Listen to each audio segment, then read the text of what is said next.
Okay, so hi there. This is our new batch of lessons for algebra or college algebra. In this lesson, we're going to talk about the basic terminologies in algebra. Now, so we're going to start with the very basic terms that we need. These basic terms will be very handy when we go to the more advanced lessons and higher lessons in algebra. So first and the very important terms is we know this as variable, and we will face this all across the higher maths starting here in algebra. So what is a variable? It is a symbol that can be replaced by any element of the set of real numbers. It is usually represented by letters x, y, z, w, etc. So usually in most textbooks, we use the X, Y, Z. But take note, this is just any element of the set of real numbers. So actually, these are just representations of numbers. So that's a variable, a representation of numbers. So every time you see X, Y, or Z, imagine them as numbers because they can be any numbers. Okay, it depends on the question or the problem. Next term that we need to know is constant. A constant is a specific element of the set of real numbers. So unlike the variable, which can be replaced by any element of the set of real numbers, a constant is specific. So we have two types of constants. First is the absolute, or shall we call it numerical constant. So it is denoted by the elements themselves, such as 5, 1.2, -7, 1/2, pi, and so on. Okay, so they are elements themselves of the set of real numbers, so they are absolute, they cannot be changed. So 5 is 5, 1.2 is 1.2, they are constants. Pi is the a famous mathematical constant. So they are called as the absolute or numerical constants. Second is what we call arbitrary. So arbitrary, or it can be anything, depends on the situation. So it is usually represented by any of the first letter of the alphabet, such as A, B, C.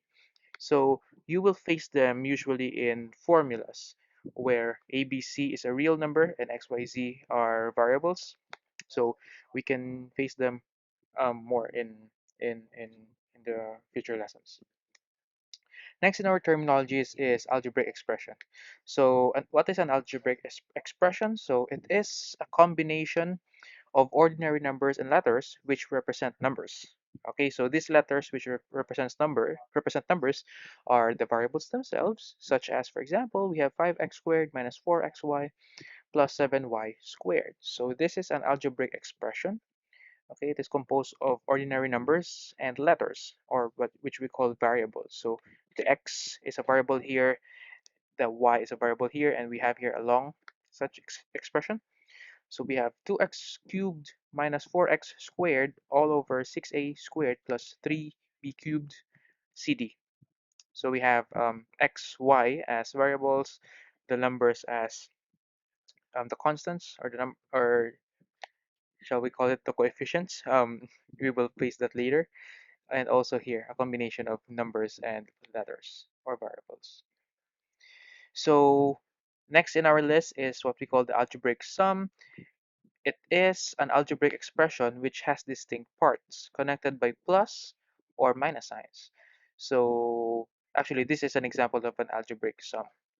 Okay, you can see that it's a combination of plus and minus signs, like here. And each of this, we have one, two, three. We call that term or terms. So it is a distinct part together with its sign of an algebraic sum.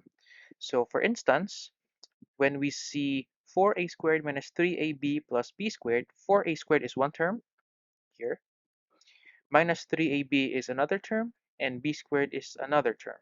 So in this example, we have 5x squared is a term, minus 4xy is another term, plus 7y squared is also another term, and we can see in this example as we have four terms, 1, 2, 3, 4. Okay, so those are the terms. Next in our list of terminologies is the monomial. The monomial is just one algebraic expression of only one term. It's sometimes called as a term itself because it's only composed of one term. Okay, so there's no, in essence, it's a single piece of term. It doesn't have any plus or minus signs, okay, that connects two terms. So it can have a minus sign if it is negative, okay, but it doesn't have a minus sign in between two terms. So that will be, if it has a plus or a minus sign between two terms, we call that a binomial.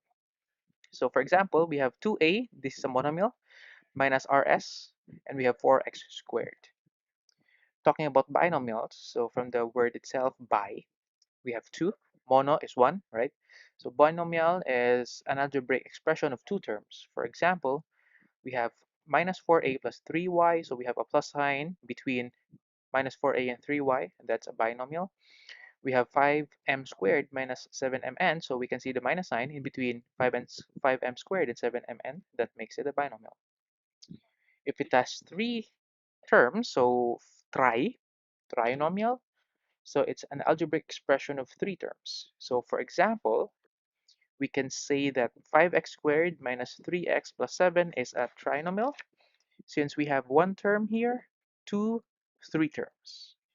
Also, minus 4a minus 4 minus 2b rather plus ab is a trinomial also. This is one term, this is another term, and this is also another term. Okay, if we have more terms higher than three, or actually, if we have two or more terms, a general term for that is what we call a polynomial, or in some books they call it multinomial. Any word is acceptable. It is an algebraic expression of two or more terms. Thus, binomials, trinomials, and those with more than three terms are all called multinomials or polynomials. Okay? You will face polynomials more in your advanced algebra course. Remember, in our first slide, second slide, I think, I have um, talked about or mentioned the word coefficient. So what is a coefficient? It is a one factor of a term. It is said to be a coefficient of the rest of the term. Sorry, one factor of of a term, okay, is said to be the coefficient of the rest of the term. Sorry for the typographical error. We have types of coefficients. First of the list is the numerical coefficient. So it is a number or a numerical factor of a term. We have also a literal coefficient. It is a letter or a variable of a term. So to give you one specific example, let's see in this term, we have minus 3x cubed y squared z raised to the 4. So we have minus 3 is a numerical coefficient of x cubed y squared z to the 4th. X cubed is a literal coefficient of minus 3 y squared z to the 4th power. Y squared is a literal coefficient of minus 3x cubed z to the 4th, and z to the 4th is also a literal coefficient of minus 3x cubed y squared. So we can also say that minus 3x cubed is a coefficient of y squared z to the 4th. And we can also, of course, we can do a lot with these coefficients. We can take a lot of them. But commonly in our algebra, we will be focusing ourselves in the numerical coefficient. You can see that in when we reach the addition and subtraction of algebraic expressions.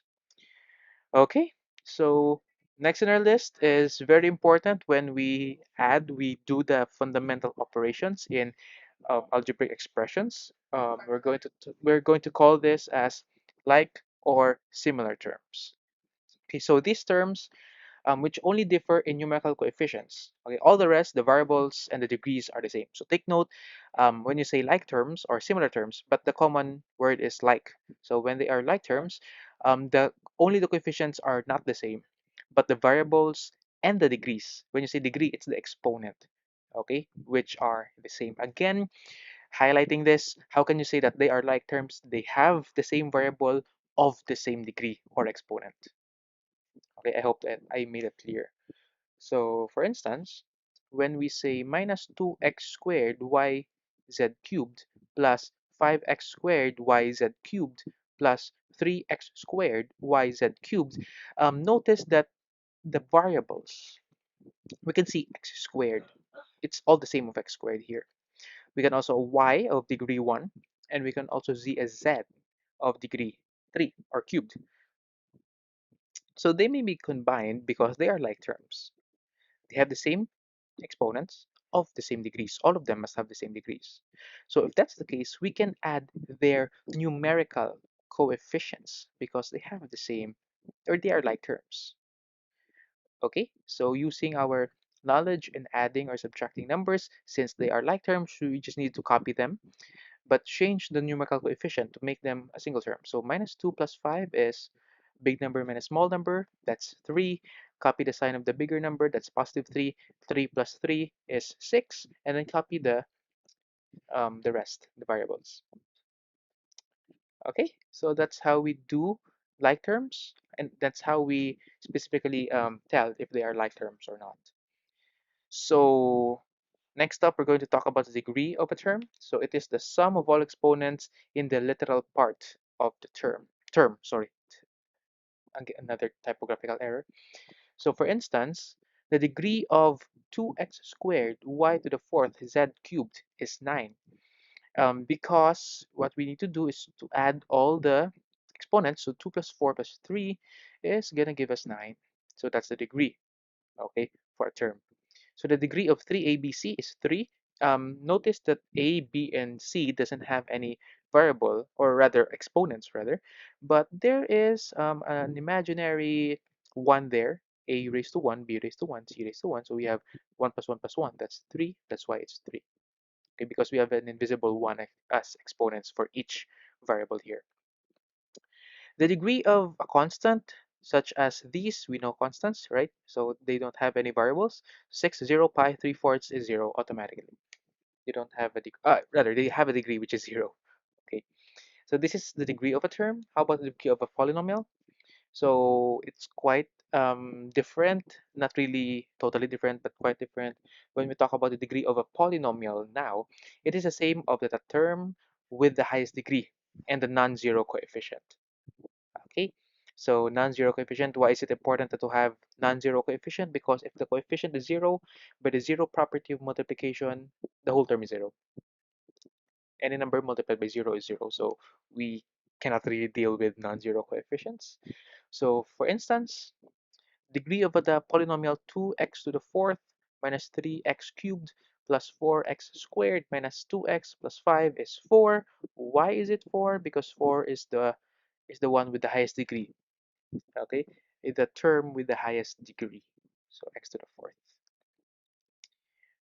And if there's a lot of variables there, just like in this scenario, so we just need to again add the the exponents, just like in this example. Okay, so the degree of the polynomial minus 5x cubed y squared is z to the fourth plus 2x cubed y minus 7y cubed z to the fourth is 9. Why is it 9? Because we have x cubed y squared z to the fourth, add 3 plus 2 plus 4, that's 9, and that's the answer for our degree. Okay, so practically getting the degree of the polynomial is not that we're going to add all across, but we're just going to add the the exponents of the term with the highest with the highest sum of their exponents of a term, not of an expression. So practically, we're using the concept of getting the degree of a term and finding the degree of the polynomial.